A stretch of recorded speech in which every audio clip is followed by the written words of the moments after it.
Ulug' ajdodimiz Imom Termiziyning Sunan asarida kelishicha, Rasululloh sallallohu alayhi va sallam Parvardigorning roziligi otaning roziligidadir va Parvardigorning g'azabi otaning g'azabidadir deya marhamat qildilar. Bismillahirrohmanirrohim. Alhamdulillah vassalatu vassalamu ala rasulillahi amma ba'd.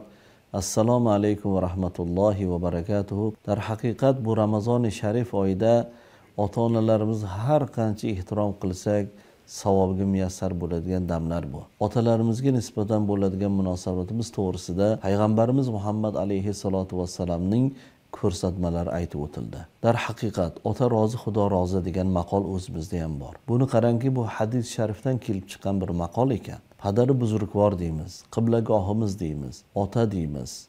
Albatta bu Parvardigorimizning bizga bergan bir ne'matidir. Chunki Alloh subhanahu va taolo sababiyat dunyosida aynan ana shu ota-onalarimizni sabab qilib bizni dunyoga kelishimizni iroda qildi. Va kalomi sharifida ham bu to'g'risida marhamat qilgan. Astaizu billah va qazzo robbuka alla ta'budu illa iyya va bil validayni ihsana. Parvardigoringiz faqatgina o'zigagina ibodat qilishlikka buyuradi va ota-onaga yaxshilik qilishga buyuradi deya marhamat qiladi. Yoki yana bir oyatda vavassoynal insana bivalidayhi ihsana. Biz insonga ota-onasiga yaxshilik qilishlikni vasiyat qildik deb marhamat qilgan.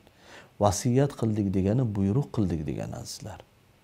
Shunday ekan keling, bugun otalarimizga yaxshilik qilishimiz bu shunchaki bizning ixtiyorimizdagi ish emas. Uni qilsak savobi bor-u, qilmasak gunohi yo'q degan ish emas bu. Bu Parvardigorimizning amri bu. Bu payg'ambarimiz Muhammad alayhissalatu vassalamning sunnatlari bu. Shunday bo'lgandan keyin bu savobli ishlar mujassam bo'ladigan Ramazon oyida otalarimizga, onalarimizga nisbatan juda mehribon bo'laylik. Ayniqsa oilamiz rahbarlari bo'lgan padari buzrukvorlarimizning ko'ngillarini ko'taraylik. Ularning duolariga musharraf bo'laylik.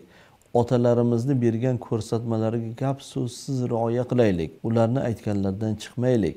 Ular bizga yomonlikni ravo ko'rmaydilar. Balki har bir ota-ona o'z farzandini baxti va saodatini ko'zlab farzandiga ta'lim tarbiya beradi. Donishmandlarimiz aytgan ekanlar, kim baxtli deydigan bo'lsak, farzandlari baxtli, otalar baxtli deb aytgan ekanlar. Ha azizlar, shuni unutmang.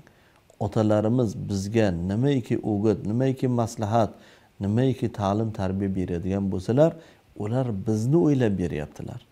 Hattoki o'zlarining jonlaridan ham ko'ra farzandlarini ziyoda ko'radi otalar. Biz ham o'z o'rnida shunga munosib bo'laylik, otalarimizni qadrlaylik, ularning duolariga musharraf bo'laylik.